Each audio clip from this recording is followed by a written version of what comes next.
تمام حضرات کی خدمت میں درخواست ہے مادر سرکار ابوالفضل بی بی جناب ام بنین سلام اللہ علیہا کی سرکار بے کس پناہ میں اپنی حاضری اور ہماری ذاکری کی قبولیت کے لیے مل جل کے بلند ترین نعرہ صلوات نظر فرما دیں۔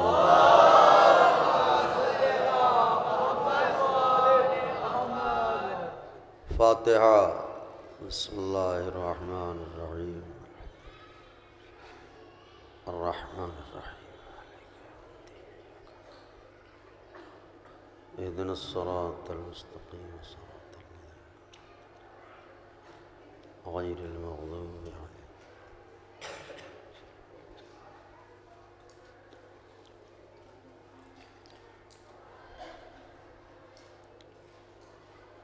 لا حول ولا قوة إلا بالله العلي العظيم۔ حسبنا الله ونعم الوكيل، نعم المولى ونعم النصير۔ أعوذ بالله السميع العلي العظيم من الشيطان اللعين الرجيم۔ بسم الله الرحمن الرحيم۔ الحمد لله الذي هدانا لهذا وما كنا لنهتدي لولا أن هدانا الله۔ لقد جاءت رسل ربنا بالحق۔ الصلاة والسلام على سیدنا و نبینا و شفیعنا و مولانا بالقاسم محمد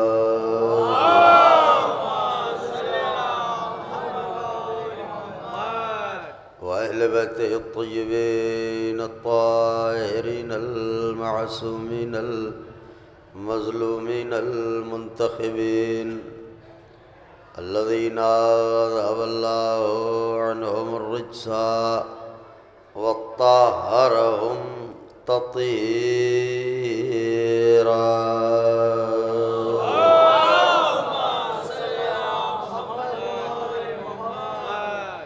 ولعنة الله على أعدائهم وقتلتهم وغاصبي حقوقهم ومنكري فضائلهم ومصائبهم وشجاعتهم وطهارتهم وسخاوتهم وجلالتهم وولايتهم وعظمتهم وعطشهم أجمعين من ليلنا هذا إلى قيام يوم الدين۔ أما بعد فقد قال رسول اللہ صلی اللہ علیہ وآلہ وسلم۔ بسم اللہ الرحمن الرحیم۔ یا علی انت وشیعتک هم الفائزون۔ صلوات بھیج دیں بابا۔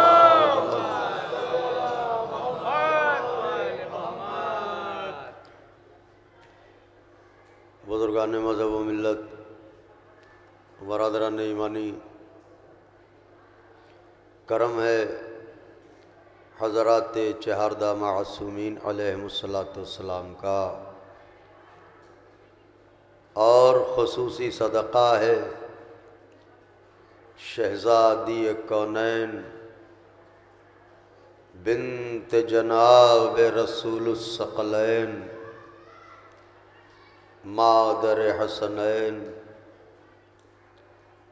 صدیقہ طاہرہ راضیہ مرضیہ بطول عذرا حور انسیہ جناب فاطمہ زہرا سلام اللہ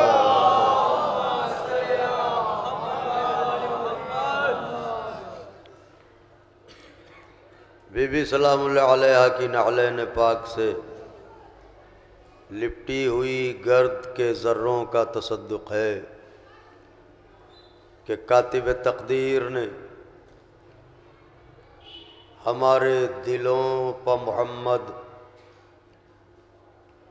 دھڑکنوں پہ علی، سینوں پہ حسین اور بازوؤں پر عباس لکھ دیا۔ اس کا لاکھ لاکھ شکر ہے کہ اس نے اس کائنات بے امان میں ہم عزاداروں کو حصار فرش عزا میں محفوظ کر دیا۔ اس کا لاکھ لاکھ شکر ہے کہ اس نے ہمارے دنوں کو عشق علی سے عبارت کیا اور ہماری راتوں کو غم حسین سے تحریر کیا، تاکہ دن ذکر علی میں مسکرا کے گزرے، رات حسین کی تنہائی پر رو رو کے گزرے۔ ایام عزا بڑی تیزی سے رواں دواں ہیں، دل اداس ہیں، چہرے بجھے ہوئے ہیں، کلیجوں میں آگ ہے کہ جس حسین کا رستہ سال بھر دیکھا تھا، اب وہ حسین ہمارے ٹوٹے مکانوں سے رخصت ہو رہا ہے۔ بہرحال ہم سے خدمت نہ ہو سکی، اس کا احساس ہمیں ہے اور رہے گا۔ تمام انجمن ہائے ماتمی یہی کہہ کے اپنے آقا کو رخصت کرتی ہیں کہ آقا ہم سے کوئی خدمت نہ ہو سکی۔ حق یہی ہے کہ جو خدمت شایان شان حسین ہو وہ خدمت ہمارے بس میں کہاں ہے۔ یہ حسین ابن علی علیہ السلام کا کرم ہے کہ وہ ہمارے غریب خانوں میں تشریف لاتے ہیں۔ بچوں کی یہ انجمن دعائے زہرا، اس کے زیر اہتمام یہ مجلس شب بیداری، تو چند لمحے آپ سے گفتگو ہے تاکہ ان ماتمداروں کا حوصلہ بھی بڑھ جائے اور بی بی کی سرکار میں ذکر بھی قبول ہو جائے۔ میں نے آپ کی خدمت میں سرکار ختمی مرتبت احمد مجتبیٰ حضرت محمد مصطفیٰ صلی اللہ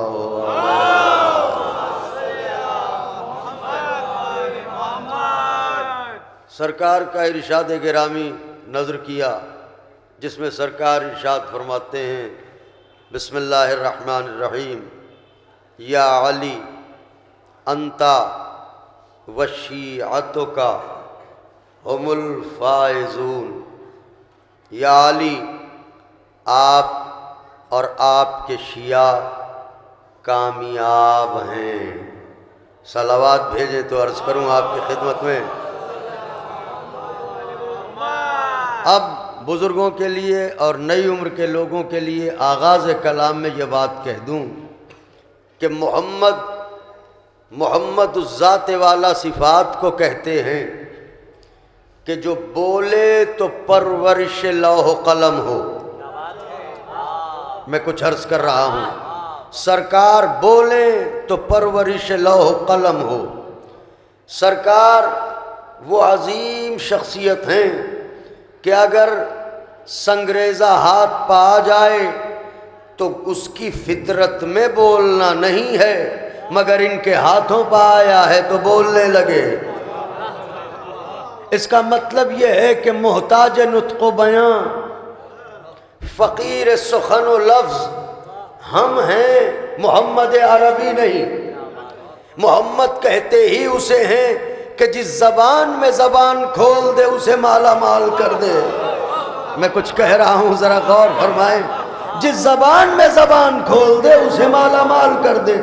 ایسا نبی کیا ہم یہ تصور کر سکتے ہیں کہ اس کے پاس لفظیں نہ ہوں، اس کے پاس جملے نہ ہوں، اس کے پاس متبادل الفاظ نہ ہوں؟ کہ اگر یہ سوچا تو زبان تو چھوڑیے، ذہن گونگا ہو جائے، فکر گونگی ہو جائے، عقل گونگی ہو جائے. سرکار کے یہاں عجز کلام نہیں ہے، سرکار کے ہاں محتاجی سخن نہیں ہے. وہ تو جو بولیں وہی حسن ہے. اس کا مطلب لفظوں کی کمی ہمارے دامن میں ہے، سرکار کے دامن میں نہیں ہے. یہ ہم ہیں کہ غیر فصیح لفظ شعر میں استعمال کر کے یہ کہتے ہیں. کیا کریں؟ شعری مجبوری ہے. میں کچھ کہہ رہا ہوں، کیا کریں؟ شعری مجبوری ہے کہ کوئی دوسرا لفظ اس وزن کا یہاں لایا نہیں جا سکتا، اس لیے رکھا. مگر یاد رہے یہ مجبوری سرکار کے لیے نہیں ہے، یہ مجبوری ہمارے لیے ہے. سرکار صاحب کلام نہیں ہے، مالک کلام ہے. سبحان اللہ. سرکار صاحب زبان نہیں ہے، مالک زبان ہے. تو جب مالک زبان، مالک کلام، تو کیا ہم یہ سمجھ سکتے ہیں، سوچ سکتے ہیں؟ توجہ فرمائیے گا کہ کیا سرکار کے خزانہ لفظ و بیان میں لفظوں کی کمی ہو؟ نہیں نا. تو جب نہیں ہے تو پھر مجھے یہ بتائیے کہ بہت سی لفظیں لغت میں بھی موجود ہیں، مگر سرکار نے اس حدیث میں کوئی اور لفظ نہ چن کے لفظ شیعہ کیوں چنا؟ میں کچھ کہہ رہا ہوں، صلوات بھیجیں تو عرض کروں آپ کی خدمت میں.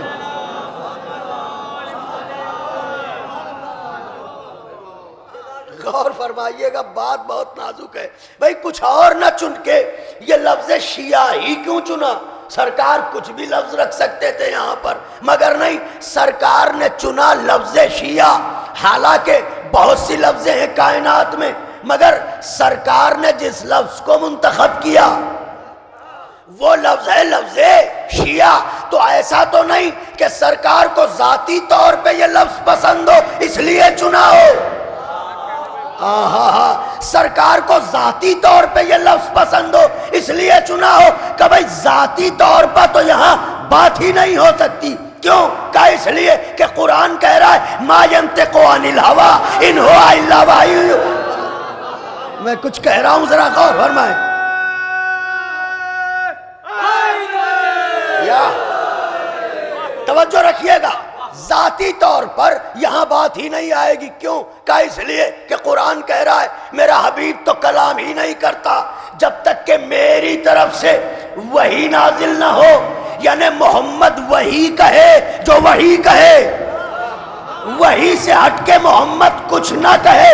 اس کا مطلب اللہ نے چاہا کہ شیعوں کی کامیابی کا اعلان نبی کرے. ہائے ہائے ہائے ہائے. اللہ نے چاہا کہ شیعوں کی کامیابی کا اعلان نبی کرے، اور کسی دوسرے لفظ کے ساتھ نہیں. لفظ شیعہ کے ساتھ محب بھی نہیں، عاشق بھی نہیں، عشاق بھی نہیں، چاہنے والے بھی نہیں. لفظ شیعہ یا علی آپ کے شیعہ کامیاب ہیں. حدیث پیغمبر میں لفظ شیعہ کا آنا یہ بتا رہا ہے کہ شیعہ ہونا شرمندگی کی بات نہیں ہے، فخر کی بات.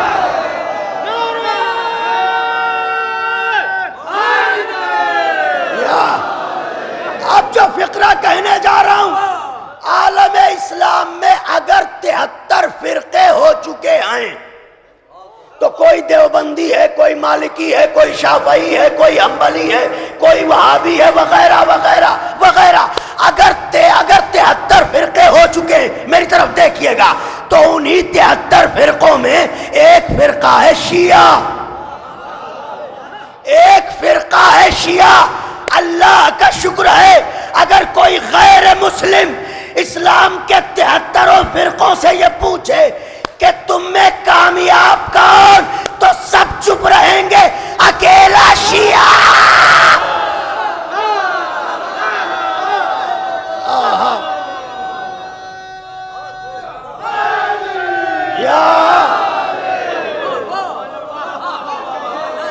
اکیلا شیعہ بولے گا میں کامیاب کیوں؟ سرکار نے کہا، سرکار نے یہ تھوڑی کہا کہ حنبلی کامیاب،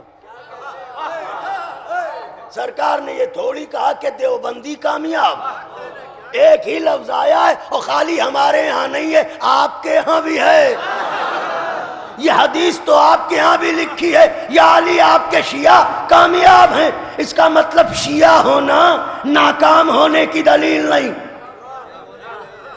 شیعہ ہونا کامیاب ہونے کی دلیل۔ دیکھیے میری طرف، شیعہ ہونا کامیاب ہونے کی دلیل، اوکا صاحب اگر کامیاب ہونے کی دلیل ہے تو شیعہ قتل کیوں ہو رہے ہیں؟ عقل کے اندھو، قتل ہونا ناکامی نہیں ہے، جیتے ہوئے مر جانا ناکام۔ یا اللہم صلی علی محمد۔ اگر ذبح ہو جانا ناکامی ہے تو پھر ابراہیم اسماعیل کو لے کے کیوں گئے؟ ذرا غور فرمائیں، انبیاء ظلم و ستم کا شکار کیوں ہوئے؟ اس کا مطلب یہ ہے کہ کامیابی اسے نہیں کہتے ہیں کہ آپ زندہ رہیں، زندہ رہ کے زندہ رہنا کامیابی نہیں ہے، مر کے زندہ رہنا کامیابی ہے۔ علی کے شیعہ کامیاب ہیں، کامیاب ہے اس کا مطلب مر کے بھی زندہ ہیں، مر کے زندہ ہیں۔ دلیل کیا ہے؟ کربلا نے کہا دلیل ہم دیں گے، دعویٰ نبی کو کرنے دو، کربلا نے کہا دلیل ہم دیں گے، دلیل اس طرح دیں گے کہ جب نبی کا نواسہ کہے گا حل من ناصر ینصرنا تو کٹی ہوئی گردنیں کہیں گی لبیک یا ابن زہرا، لبیک یا ابن زہرا، لبیک یا ابن زہرا۔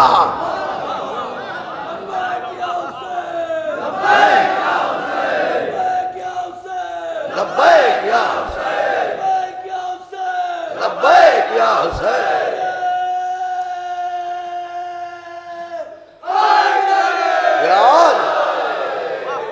اچھا، اس کا مطلب علی کے شیعہ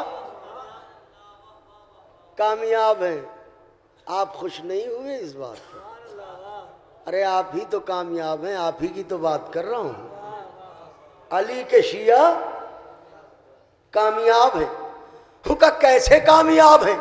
آئیے بتاتے ہیں کیسے کامیاب ہیں۔ یہ بتائیے شریعت میں آپ نے جتنی بھی چیزیں دیکھی مانی، کیسے مان لیا انہیں؟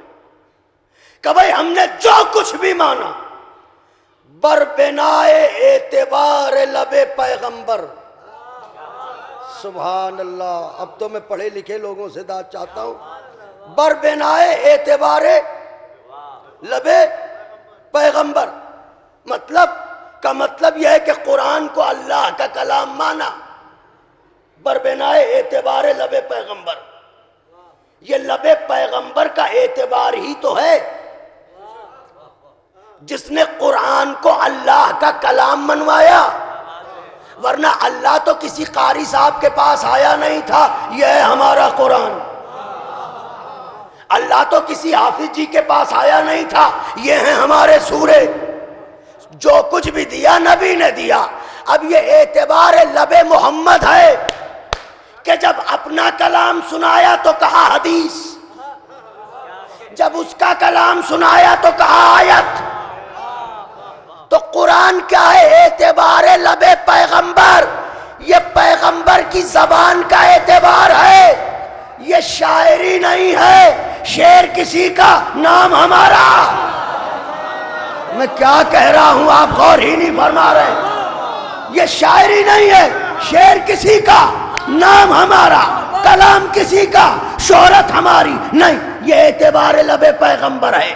آیت سنائیں گے تو کہیں گے آیت ہے، حدیث سنائیں گے تو کہیں گے حدیث ہے۔ اس کا مطلب یہ ہے کہ اعتبار لب محمد کا نام ہے قرآن۔ تو قرآن کیوں مانا؟ کہ نبی نے کہا کہ اللہ کا کلام ہے تو مانا۔ جنت کیوں مانی؟ دیکھنے گئے تھے، سیر کرنے گئے تھے، ٹہلنے گھومنے گئے تھے۔ ارے تم کہاں جاؤ گے؟ کبھی مجلس میں تو آنا ہوتا نہیں۔ ہائے ہائے ہائے ہائے ہائے، نعرہ کیسے مانا کہ حضور نے کہا جنت ہے، خدائے حسین کا واسطہ تو مان لیا، کوثر پیا، کوثر کا پانی چکھا، کہا نہیں نہیں تمہارے نصیب میں کہاں، سبیلوں کا پانی تو مقدر میں ہے نہیں، کوثر کہاں سے پیو گے؟ اس کا مطلب نہ تم نے جنت دیکھی، نہ تم نے کوثر چکھا، نہ تم نے حوروں سے ملاقات کی، حالانکہ سورہ رحمان زندگی بھر جھوم جھوم کے پڑھتے رہے حوروں کی چاہ میں، مگر نہیں تو نہ حوریں دیکھی، نہ جنت دیکھی، نہ کوثر دیکھا، نہ سلسبیل دیکھا، نہ آدم کو دیکھا، نہ نوح کو دیکھا، نہ ابراہیم کو۔ خدا حسین کا واسطہ جہاں تک آواز جا رہی ہے، شیعہ کامیاب کیسے ہیں بھئی؟ آدم کو نہیں دیکھا، نوح کو نہیں دیکھا، ابراہیم کو نہیں دیکھا، موسیٰ کو نہیں دیکھا، عیسیٰ کو نہیں دیکھا، قینان کو نہیں دیکھا، لمک کو نہیں دیکھا، مہلائیل کو نہیں دیکھا، یوشع بن نون کو نہیں دیکھا، زکریا کو نہیں دیکھا، یوسف کو نہیں دیکھا، یونس کو نہیں دیکھا، ادریس کو نہیں دیکھا، یعقوب کو نہیں دیکھا، ایوب کو نہیں دیکھا، زکریا کو نہیں دیکھا، جنت کو نہیں دیکھا، کوثر کو نہیں دیکھا، سلسبیل کو نہیں دیکھا، حوروں کو نہیں دیکھا، غلمان کو نہیں دیکھا، قیامت کو نہیں دیکھا، قرآن کو مانا تو سب کچھ کیوں مانا؟ کا اعتبار لب پیغمبر کیوں؟ آدم کو نہیں دیکھا تو کیوں مانا؟ کا دیکھا تو نہیں، لیکن چونکہ نبی نے کہا آدم ہیں تو ہیں، نبی نے کہا نوح ہیں تو ہیں، نبی نے کہا ابراہیم ہیں تو ہیں، نبی نے کہا جنت ہے تو ہے، نبی نے کہا کوثر ہے تو ہے، نبی نے کہا حوریں ہیں تو ہیں۔ تو جس طرح نبی نے کہا جنت ہے تو ہے، نبی نے کہا کوثر ہے تو ہے، اسی طرح نبی نے کہا شیعہ کامیاب ہے تو ہے۔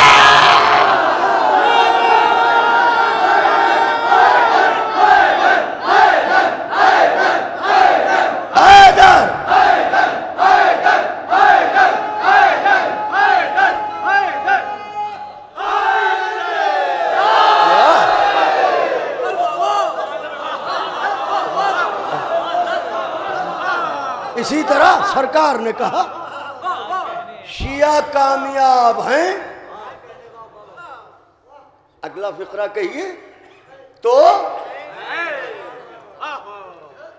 نبی نے کہا جنت ہے تو ہے، نبی نے کہا کوثر ہے تو ہے، نبی نے کہا حوریں ہیں تو ہیں، تو اسی طرح نبی نے کہا شیعہ کامیاب ہیں تو ہیں۔ صلوات بھیجیں۔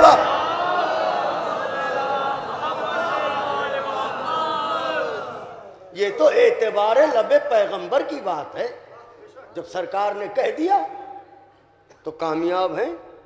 اب شیعہ ہونا یہ آسان نہیں ہے، شیعہ ہونا یہ آسان نہیں ہے۔ میری طرف دیکھیے، اگر معنن قبلہ معنن اگر لفظ شیعہ دیکھا جائے، مولانا حضرات سے گزارش ہے کہ ادھر تشریف لیں، آئیے آپ بھی آئیے۔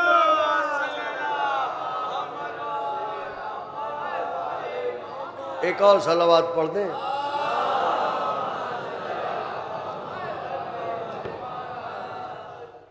ایک اور صلوات پڑھ دیں۔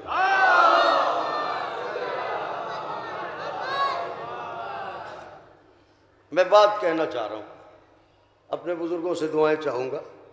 اگر معنن لفظ شیعہ کو دیکھا جائے تو شیعہ ہونا آسان نہیں۔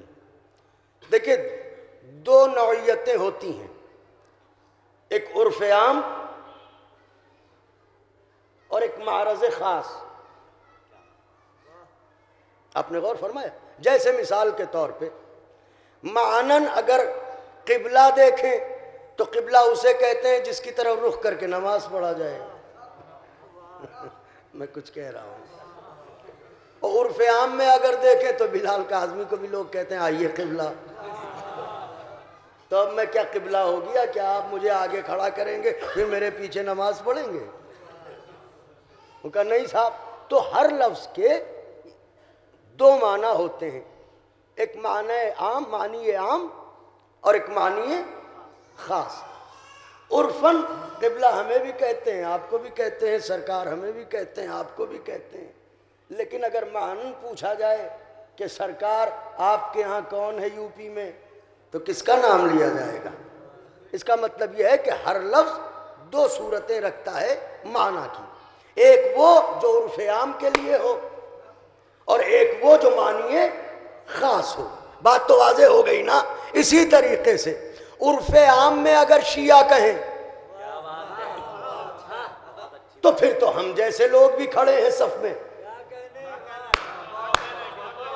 لیکن اگر معنن دیکھیں کہ شیعہ کہتے کسے ہیں تو اتنا یاد رکھیے گا، علی کا شیعہ ہونے کے لیے نبی ہونا ضروری۔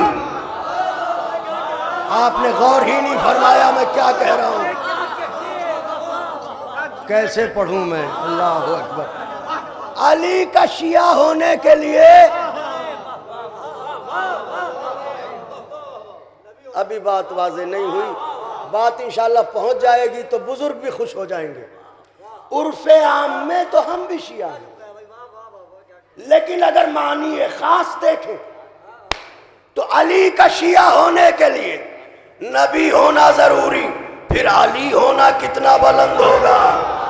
ہائے ہائے ہائے ہائے ہائے، جب علی کا شیعہ ہونے کے لیے نبی ہونا ضروری، آپ کہیں گے دلیل دیتا ہوں، کتاب کا نام القطرہ من بہار مناقب النبی والعطرہ، سرکار آیت اللہ سید احمد مستنبط اس کتاب میں روایت نقل کرتے ہیں کہ جب جناب ابراہیم کو اللہ نے خلق کیا تو ان کی نظروں کے سامنے سے حجاب ہٹا لیے، جب حجاب ہٹائے گئے تو ابراہیم نے دیکھنا شروع کیا، ایک نور دیکھا، پھر 2 نور دیکھے، پھر 5 نور دیکھے، پھر 14 نور دیکھے، اور ہر نور کے دیدار کے بعد ابراہیم پوچھتے رہے معبود یہ نور کس کا، معبود یہ نور کس کا، معبود یہ نور کس کا، معبود یہ نور کس کا، ابراہیم پوچھتے رہے، اللہ بتاتا رہا۔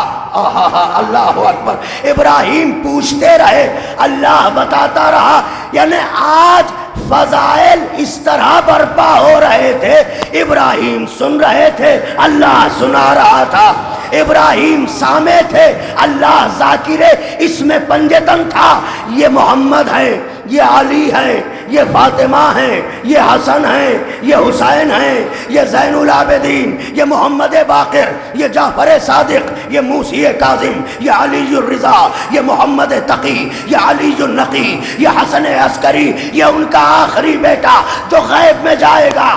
ابراہیم جیسا نبی پیدا ہوتے ہی نظروں سے حجاب ہٹے، ابراہیم دیدار کر رہے ہیں، کبھی دیدار محمد، کبھی دیدار علی، کبھی دیدار سیدہ، کبھی دیدار حسن، کبھی دیدار حسین، کہ اتنے میں ابراہیم نے دیکھا کہ لا تعداد انوار ہیں جنہیں اللہ کے سوا کوئی گن ہی نہیں سکتا، شمار ہی نہیں کر سکتا، وہ انوار ان 14 کو گھیرے ہیں۔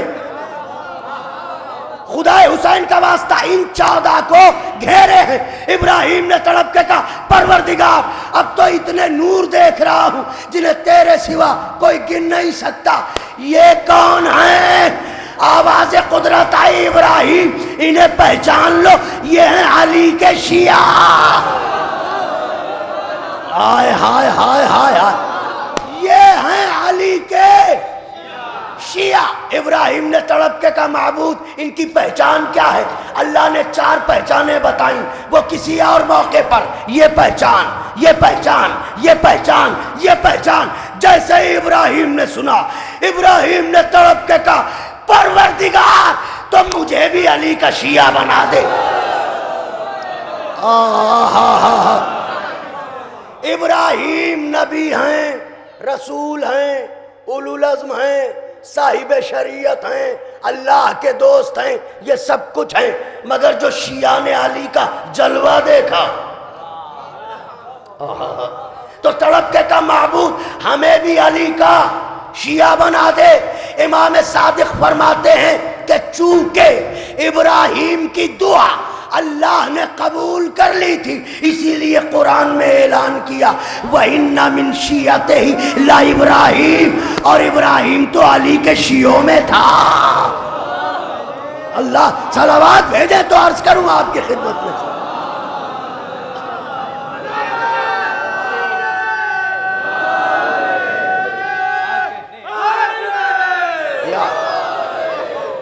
ابراہیم تو علی کے شیعوں میں تھا۔ اس کا مطلب علی کا شیعہ ہونے کے لیے ابراہیم نے جیسا نبی ہونا پڑتا ہے، تب علی کا شیعہ بنے گا۔ عرف عام میں ہم بھی شیعہ، عرف عام میں آپ بھی شیعہ، مگر اب محشر میں جب آواز دی جائے گی، اپنے نصیب کو سلام کیجئے، اگر حقیقی معنی میں آواز دی گئی تو پھر ہم نہیں جانتے، لیکن اگر عرفاً کہا اللہ نے کہ میدان محشر میں جتنے شیعہ ہیں ہاتھ اٹھائیں، تو ادھر سے آدم ہاتھ اٹھائیں گے، ادھر سے آپ، ادھر سے نوح، ادھر سے آپ۔ اللہ اکبر، صلوات بھیج دیں بابا۔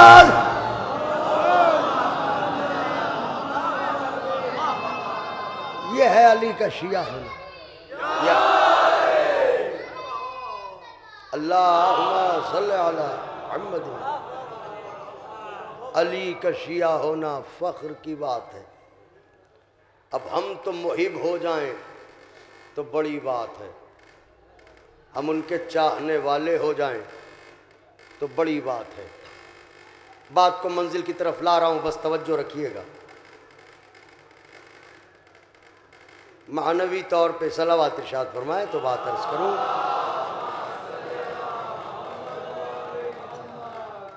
معنوی اعتبار پہ شیعہ کون ہے یہ تو ذات علی جانے، ذات خدا جانے، مگر ہم علی کو چاہتے ہیں۔ ہمارے لیے یہی کافی ہے کہ علی کا دشمن ہمیں شیعہ سمجھتا ہے۔ آپ نے غور ہی نہیں فرمایا میں کیا کہہ رہا ہوں۔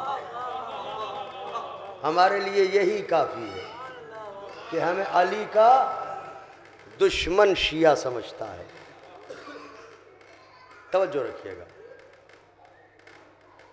ایک اور صلوات ارشاد فرما دیں۔ کوئی بات نہیں، بس توجہ رکھیے گا۔ یا اللہ،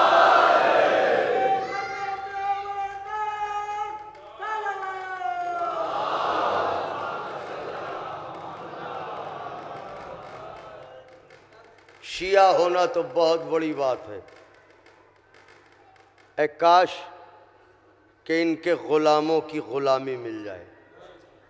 اب دیکھیے جو بات کہنا چاہ رہا ہوں، مجھے یہی بات کہنا تھی جس کے لیے میں نے یہ زینے طے کی ہے، ان کے غلاموں کی غلامی مل جائے۔ دیکھیے تاریخ میں بہت سے آزار دینے والے واقعات موجود ہیں، اور لغت میں بہت سی آزار دینے والی لفظیں موجود ہیں۔ جیسے مثال کے طور پر لفظ ظلم، یہ خود آزار سے بھرا ہوا ہے۔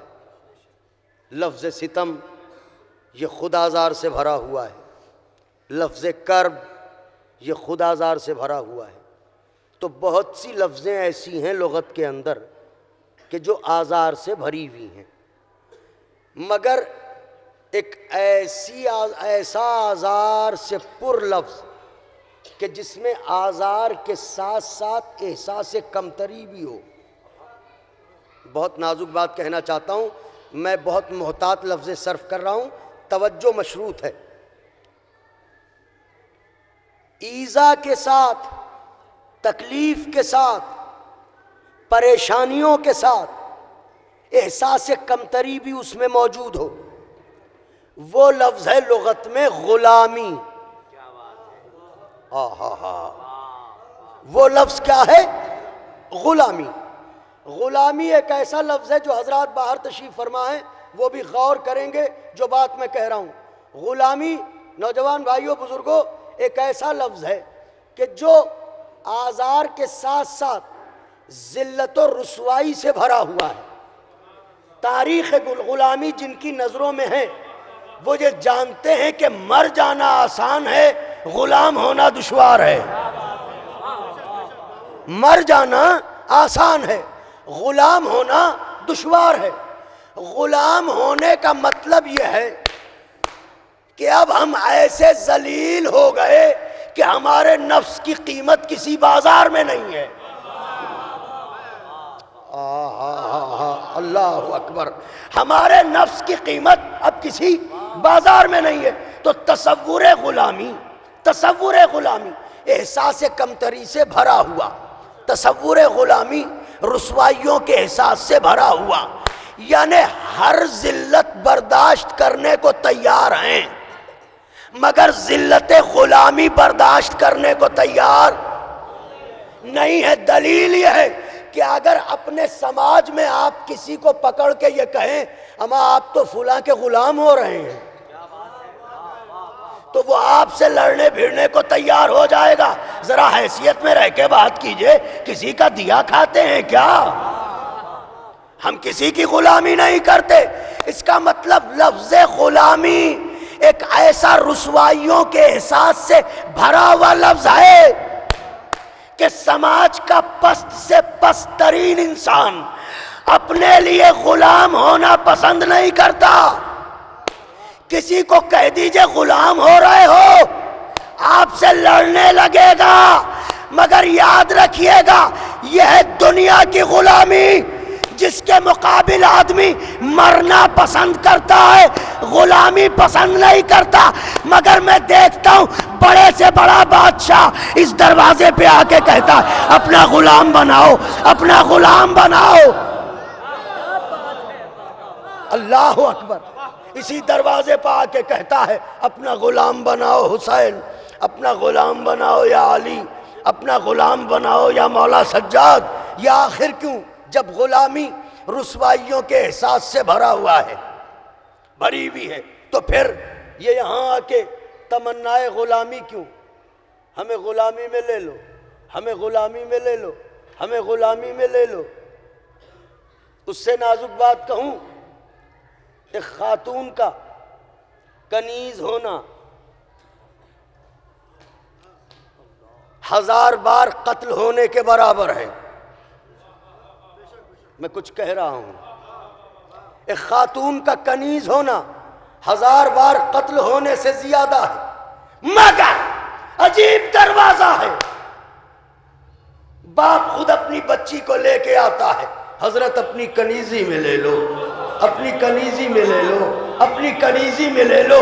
جب کنیزی اتنا پست احساس ہے تو پھر یہاں آ کے کیوں کہتے ہیں اپنی کنیزی میں لے لو، اپنی کنیزی میں لے لو، اپنی کنیزی میں لے لو؟ کہ تجھے کیا خبر، ان کی غلامی میں آ جانا عزتوں میں اضافہ ہے، ان کی کنیزی میں آ جانا غیرتوں میں اضافہ۔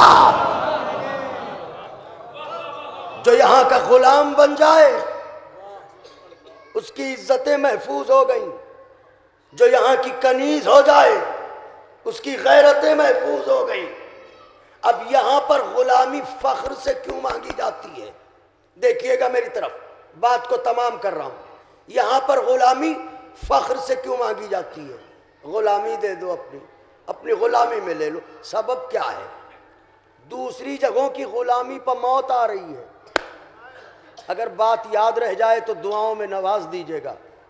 یہاں کی غلامی کے لیے گڑ گڑا رہے ہیں، تو پھر دنیا کی غلامی بھی تو غلامی ہے، یہاں کی غلامی بھی غلامی ہے، مگر وہاں کی غلامی کے لیے تیار نہیں، یہاں کی غلامی کے لیے گڑ گڑا رہے ہیں۔ سبب کا سبب یہ ہے کہ دنیا کی غلامی قید ہے۔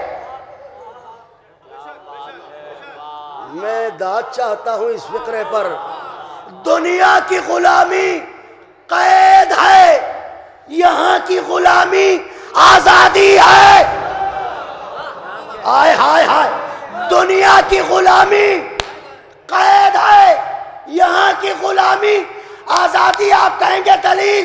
دلیل یہ ہے کہ جب تک ہر لشکر یزید میں تھا، قید میں تھا، جیسے ہی حسین کی غلامی میں آیا، انتا حر فی الدنیا والآخرہ، حر تو یہاں بھی آزاد ہے، وہاں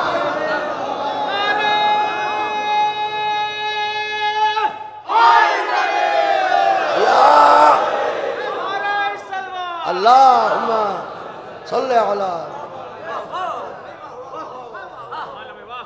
میں جانتا ہوں کہ بہت سے نرم دل کے لوگ بلک بلک کے رو رہے ہیں کہ ان کا کرم ہی ایسا ہے، دنیا کی غلامی پر بے چینی، یہاں کی غلامی پر فخر۔ کیوں؟ دنیا کی غلامی کیا ہے؟ قید۔ یہاں کی غلامی، دنیا کا غلام ہونا قید ہونا ہے، ان کی غلامی سے آزاد ہونا قید ہونا ہے۔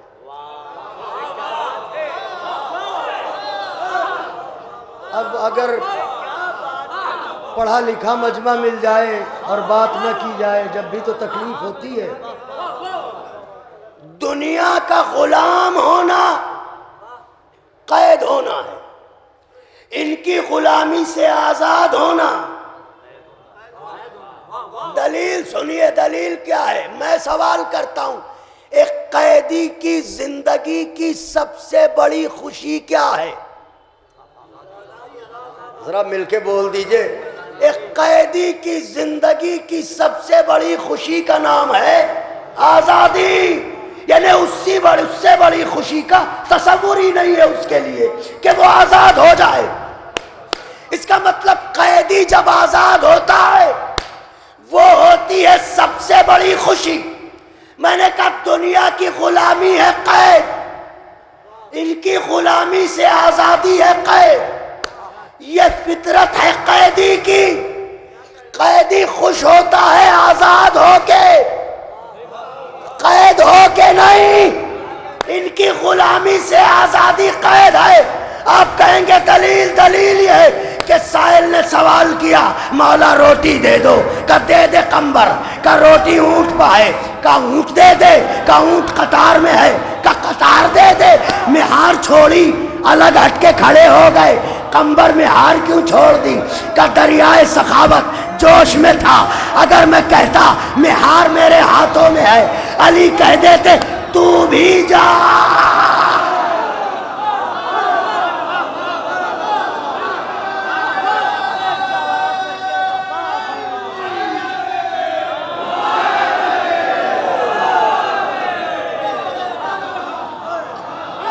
کہہ دیتے تو بھی جا، تو میں تو علی کی غلامی میں ہوں۔ اگر علی مجھے آزاد کر دیتے تو کیا ہوتا؟ اس کا مطلب دنیا کی قید سے آزاد ہونے پر خوشی ہوتی ہے۔ ہائے ہائے ہائے ہائے، دنیا کی قید سے آزاد ہونے پر خوشی ہوتی ہے، قید میں جانے پر غم ہوتا ہے۔ مگر ان کی غلامی میں آنے پر خوشی ہوتی ہے، آزاد ہونے پر غم ہوتا ہے۔ ایسی غلامی، ایسا معیار کہیں دیکھا؟ روٹی دے دو مولا، اب میں روٹی دے دو اسے، مولا اونٹ پہ ہے، اونٹ دے دو، کہ اونٹ تو قطار میں ہے، کہ دے دو قطار۔ سبحان اللہ۔ یہ دسترخوان خدیجہ پر پڑی ہوئی ہڈیوں سے ابھرتی ہوئی خوشبوؤں کو سونگ سونگ کے مسلمان ہونے والے۔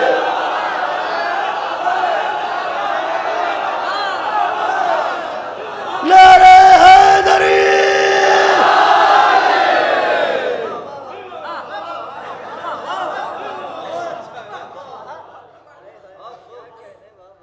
یہ کیا سمجھیں گے؟ اس گھرانے کی سخاوت کیا ہے؟ روٹی دو قمبر، اونٹ پہ ہے، اونٹ دے دو، قطار میں ہے، قطار دے دو، کہ ادھر کیوں غلامی سے آزاد نہیں ہونا چاہتے؟ آپ کی غلامی، سبحان اللہ، ایسی غلامی کو سلام۔ ان کے غلاموں کا غلام ہو جانا شرف کی بات ہے، سعادت کی بات ہے، بلندی کی بات ہے۔ بیویوں، ان کی کنیزی میں جانا سعادت کی بات ہے۔ بس فقرہ کہہ رہا ہوں، بات کو تمام کر رہا ہوں، میری طرف دیکھیے گا۔ ان کے در کی غلامی ہو یا کنیزی،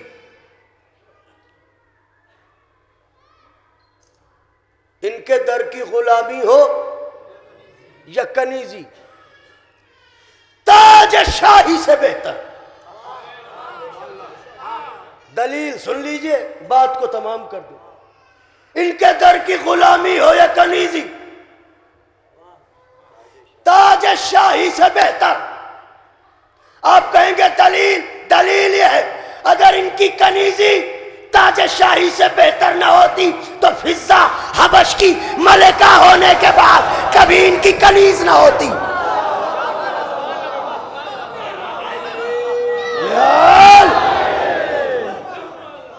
فضہ کسی کنگال باپ کی بیٹی نہیں تھی، فضہ کسی لٹیرے گھرانے کی مالکہ نہیں تھی، عرب کے لٹیروں کے گھرانوں کی منحوس بیٹیاں ذمہ دار اسلام بن گئی۔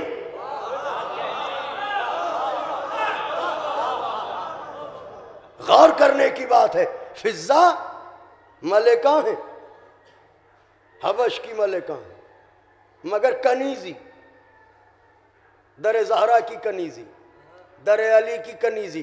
اس کا مطلب یہ ہے کہ تاج شہی سے بہتر ہے تاج کنیزی زہرا،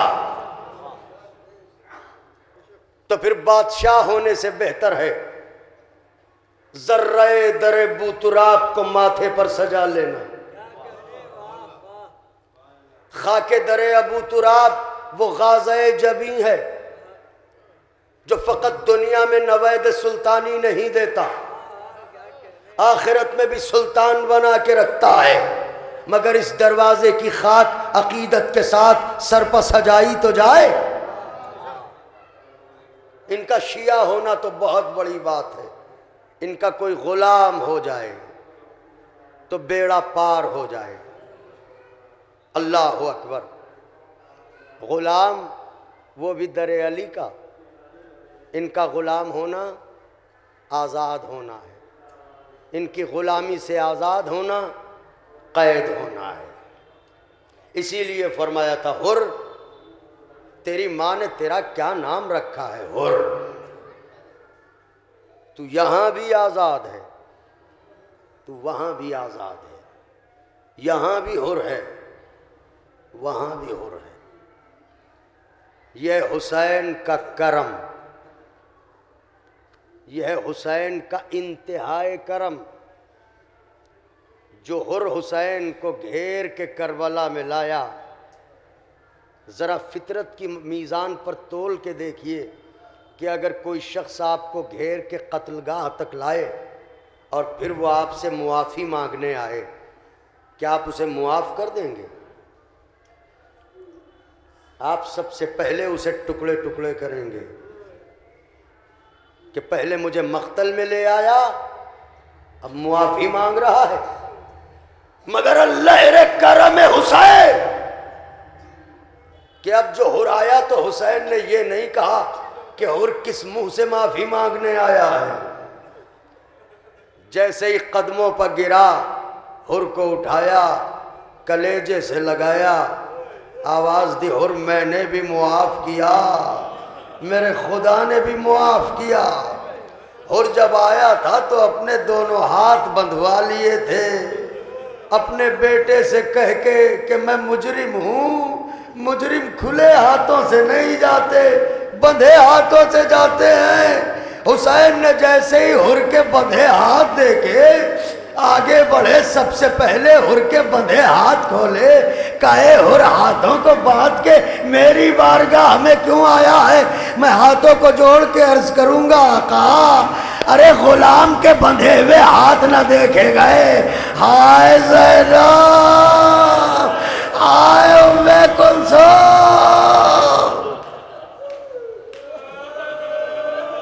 ارے کون ہے جو ان بیویوں کے ہاتھ کو لے؟ کون ہے جو ان بیویوں کے بازوؤں کی رسن کو لے؟ یا علی فریاد ہے، نجف سے آؤ حضرت، آپ کی بیٹیوں کے بازوؤں میں رسن ہے۔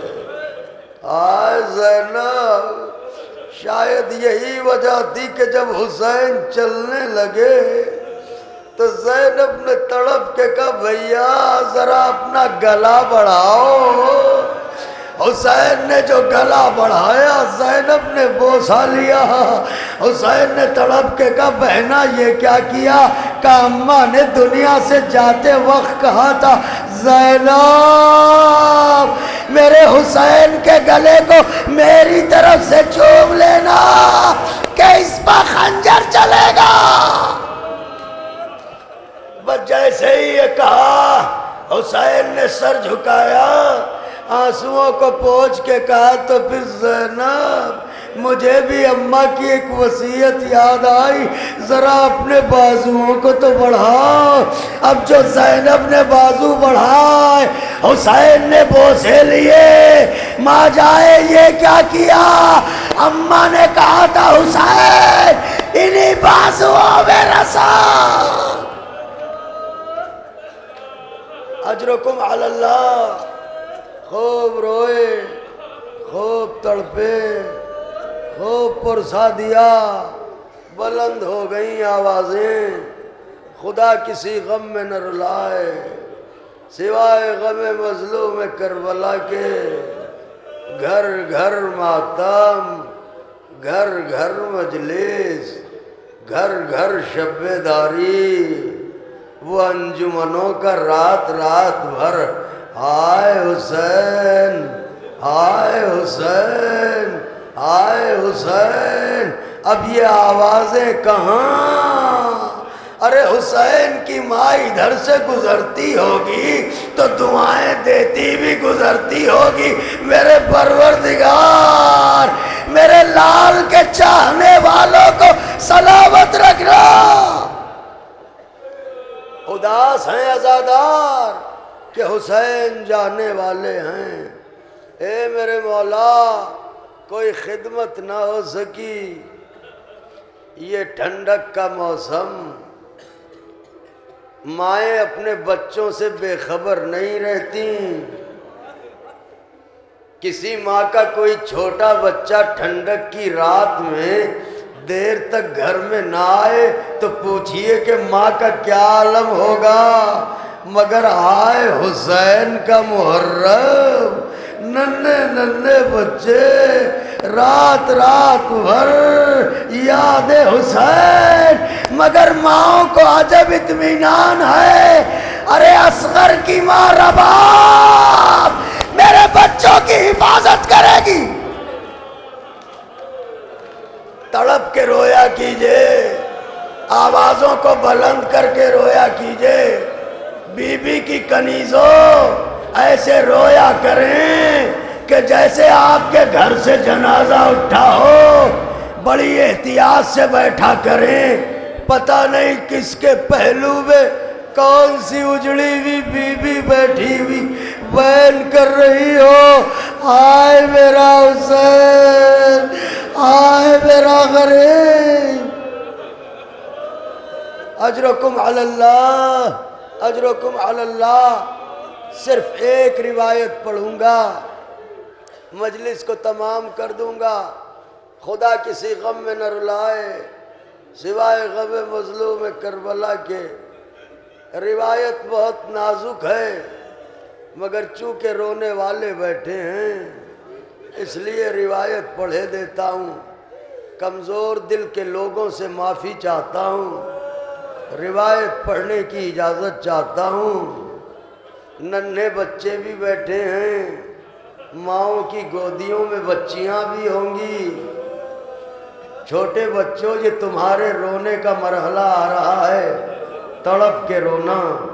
تم رو گے تو تمہارے ننھے ننھے رخساروں پر کوئی تماچے نہ مارے گا، مگر جب تمہاری شہزادی سکینہ روتی تھی ادھر کہا بابا، ادھر شمر نے تماچے مارے، ہائے غربت سکینہ۔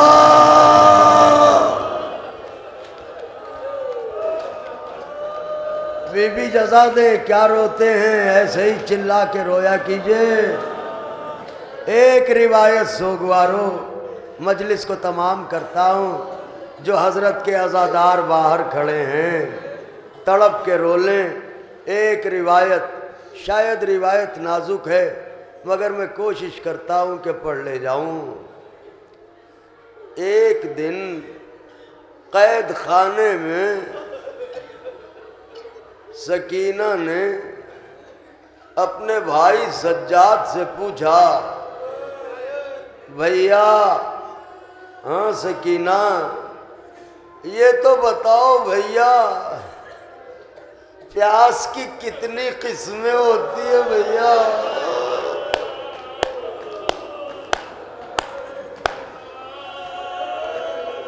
بھیا یہ تو بتاؤ پیاس کی کتنی قسمیں ہوتی ہیں؟ سجاد نے ننھی سی بہن کو دیکھا، تڑپ کے کہا، سکینہ یہ کیوں پوچھتی ہو؟ بھیا تم بتاؤ تو بتاؤ۔ سید سجاد نے کہا، اچھا سکینہ پوچھ رہی ہو تو سنو، پیاس کی 4 قسمیں ہوتی ہیں، انشاءاللہ گھروں تک روتے ہوئے جائیں گے اور چلا کے روئیے گا، حسین بہت غریب ہے۔ 4 قسمیں ہوتی ہیں پیاس کی، بھیا بتاؤ کون کون سی قسم؟ سجاد نے اپنی ننھی سی بہن کو دیکھا، دیکھ کے کہا، سکینہ پیاس کی پہلی قسم تو وہ ہوتی ہے جب زمین سے آسمان تک صرف دھواں نظر آتا ہے، چہرے پہ آنکھیں تو ہوتی ہے کچھ دکھائی نہیں دیتا، جدھر دیکھتا ہے دھواں دکھائی دیتا ہے۔ سکینہ نے رو کے کہا، بھیا شاید میرا بھائی قاسم صبح عاشوراء اسی منزل میں تھا، میرے بابا سے کہہ رہا تھا، امو اب تو جدھر دیکھتا ہوں دھواں دکھائی دیتا ہے۔ واہ غربتا، واہ مظلومہ، واہ حسینہ۔ سکینہ نے ڈھلتے ہوئے آنسو پوچھے، ایک بتا تڑپ کے کہا، بھیا پیاس کی دوسری قسم کون سی ہوتی ہے بھیا؟ خدا جانے پڑھا جائے گا یا نہیں؟ بھیا پیاس کی دوسری قسم کون سی ہوتی ہے بھیا؟ ایک مرتبہ سجاد نے سکینہ کو دیکھا، دیکھ کے کہنے لگے، سکینہ جان، پیاس کی دوسری قسم وہ ہوتی ہے جب زبان تالو سے چپک جاتی ہے۔ کیا سنا عزادارو؟ ارے رو رو کے جان دے دینے کی منزل ہے۔ پیاس کی دوسری قسم وہ ہوتی ہے جب زبان تالو سے چپک جاتی ہے۔ سکینہ بہت چیخ کے روئی۔ سجاد نے کہا، کیوں روئی سکینہ؟ کہ بھیا مجھے لگتا ہے میرا بابا پیاس کی اسی منزل پر تھا جب بھیا اکبر نے دہن میں زبان دے دے، یہ کہہ کے زبان کھینچ لی، بابا آپ کی زبان تو میری زبان سے بھی جا۔ اجرکم علی اللہ۔ سکینہ بہت روئی، سجاد بہلاتے رہے، سکینہ روتی رہی۔ تھوڑی دیر کے بعد ہچکیوں کو روکا، روک کے سکینہ بی بی بولی، بھیا بھیا پیاس کی تیسری قسم کون سی ہوتی ہے؟ اب جو میری مائیں بہنیں اپنی گودیوں میں بچوں کو لیے بیٹھی ہیں، ان کے لیے پرزے کی گھڑی آ گئی ہے۔ بھیا پیاس کی تیسری قسم کون سی ہوتی ہے؟ سجاد تڑپ گئے، آنسو آنکھوں سے ابلنا چاہتے ہیں مگر کیسے روئے، سامنے سکینہ ہے۔ اگر سجاد رو دیں گے تو سکینہ کا کیا حال ہوگا؟ سجاد نے آنسوؤں پر ضبط کیا، سکینہ کو دیکھ کے کہا بہنا پوچھتی ہو تو سن لو، پیاس کی تیسری قسم وہ ہوتی ہے جب کوئی مچھلی پانی سے نکالی جاتی ہے اور اسے خشکی پر ڈال دیا جاتا ہے تو جب مرنے والی ہوتی ہے تو آخری لمحوں میں تھوڑی تھوڑی دیر کے بعد اپنے لب کھولتی ہے بند کرتی ہے، کھولتی ہے بند کرتی ہے۔ ارے سکینہ ایسے چلائی جیسے بے ہوش ہو کے مر جائے گی۔ کہ کیا ہوا سکینہ؟ کہے بھیا میرا اصغر پیاس کی اسی منزل میں تھا جب میرا بابا اپنے ہاتھوں پر لے گیا تھا اصغر، تھوڑی تھوڑی دیر کے بعد اپنے منہ کھولتا تھا، واہ غربتا۔ اجرکم علی اللہ، اجرکم علی اللہ۔ آخری منزل، مجلس تمام ہے، بہت روئے، یہ تو نہیں کہہ سکتے بہت روئے، مگر جتنی توفیق ملی اتنا روئے۔ یا زہرا بی بی اپنے حسین کا پرسا لو، اپنی سکینہ کا پرسا لو۔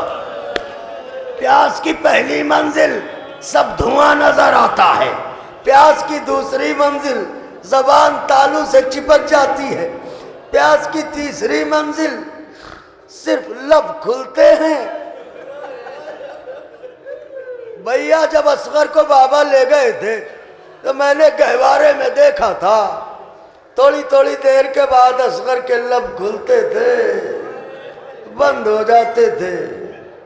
بہت دیر تک سکینہ روئی، اس کے بعد تڑپ کے کہا بھیا اب پیاس کی چوتھی قسم بھی بتا دو بھیا۔ اب سجاد سے رہا نہ گیا، آنسو ٹپک پڑے مگر جلدی سے منہ پھیرا تاکہ سکینہ سے چھپا کے آنسو پوچھے، آنسوؤں کو پوچھ کے مڑے۔ کہ سکینہ کیا کہا؟ کہ بھیا پیاس کی چوتھی منزل کون سی ہوتی ہے؟ میں نے مجلس تمام کر دی، واہ غربتا۔ ایک مرتبہ سجاد نے اپنی مظلومہ بہن کو دیکھا، تڑپ کے کہنے لگے سکینہ سنو، پیاس کی چوتھی منزل وہ ہوتی ہے جب گوشت ہڈیوں سے جدا ہونے لگتا ہے، گوشت ہڈیوں سے جدا ہونے لگتا ہے۔ اتنا سننا تھا، سکینہ نے ہاتھ بڑھائے، بھیا دیکھو شاید میں پیاس کی اسی منزل میں ہوں، میرا گوشت میری ہڈیوں سے جدا ہونے لگا، واہ غربتا، واہ مظلومہ، واہ سکینہ، واہ علیہ۔